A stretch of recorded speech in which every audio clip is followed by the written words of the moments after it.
ఈరోజు వైఎస్ఆర్ కాంగ్రెస్ పార్టీ స్థాపించి 15 సంవత్సరాలు పూర్తి చేసుకొని మీ అందరికీ తెలుసు వైఎస్ఆర్ కాంగ్రెస్ పార్టీ వైఎస్ఆర్ గారి పాదాల చెంత పుట్టి వైఎస్ఆర్ ఆశయాల కోసం పనిచేసిన పార్టీ.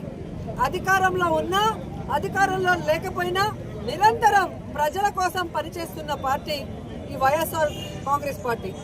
వైఎస్ఆర్ కాంగ్రెస్ పార్టీ శ్రామికుల పార్టీ, రైతుల పార్టీ, మహిళల పార్టీ, యువకుల పార్టీ, అలాగే ఎస్సీ, బీసీ, మైనారిటీ, ఎస్టీ అందరికీ కూడా న్యాయం చేసే పార్టీ అని మీ అందరూ కూడా గమనించే ఉంటారు.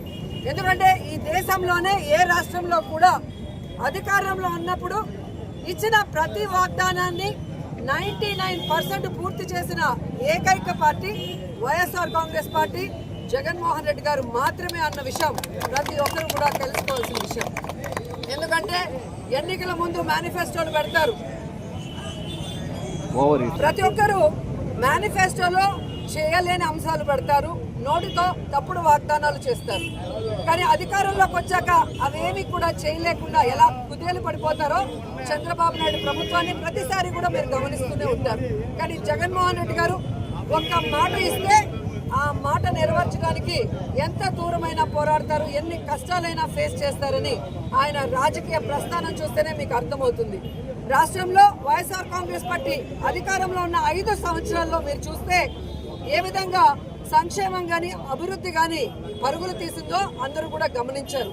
అలాగే ఇచ్చిన ప్రతి వాగ్దానాన్ని నెరవేర్చిన ఘనత జగన్మోహన్ రెడ్డి గారికి దక్కింది. మరి ఈ రోజు కూటమి ప్రభుత్వం మీరు చూశారు, ఎటువంటి వెల్ఫేర్ కానీ ఎటువంటి డెవలప్మెంట్ చేయకుండా కేవలం డైవర్షన్ పాలిటిక్స్ చేసుకుంటూ ముందుకు వెళ్తున్నారు. అండ్ ముఖ్యంగా నగిరిలో ఈరోజు 2 సంవత్సరాలు అవుతుంది కూటమి ప్రభుత్వం అధికారంలోకి వచ్చి, ఒక్కడంటే ఒక్క అభివృద్ధి కార్యక్రమం కానీ ఒక్క సంక్షేమ కార్యక్రమాన్ని కూడా చేయకుండా ఈ నియోజకవర్గాన్ని దాచుకోవడానికే భాను ఎమ్మెల్యే పనిచేస్తున్నాడు అనేది మనం కళ్ళారా చూస్తున్న నిజం. అండ్ అఫీషియల్ని ఉపయోగించుకొని ఏ విధంగా తప్పుడు కేసులు పెడుతున్నారు, ఏ విధంగా ఎంఆర్ఓల్ని పెట్టుకొని ఏ విధంగా ల్యాండ్ ఇష్యూస్ని లేని ఇష్యూస్ని క్రియేట్ చేసి వాళ్ళ జీవితాలతో చెలగాట పడుతున్నారో మనం చూస్తున్నాం. ముఖ్యంగా మున్సిపాలిటీలో ఇక్కడ ఒక కమిషనర్ ఉన్నాడు, బాలాజీ నాయక్ అని. అంతకుముందు బాలాజీ యాదవ్ అని ఒక యదవ ఏ విధంగా ఈ మున్సిపాలిటీని నాశనం చేసి ఆ తర్వాత అతను సస్పెండ్ అయ్యాడో మీరు చూశారు.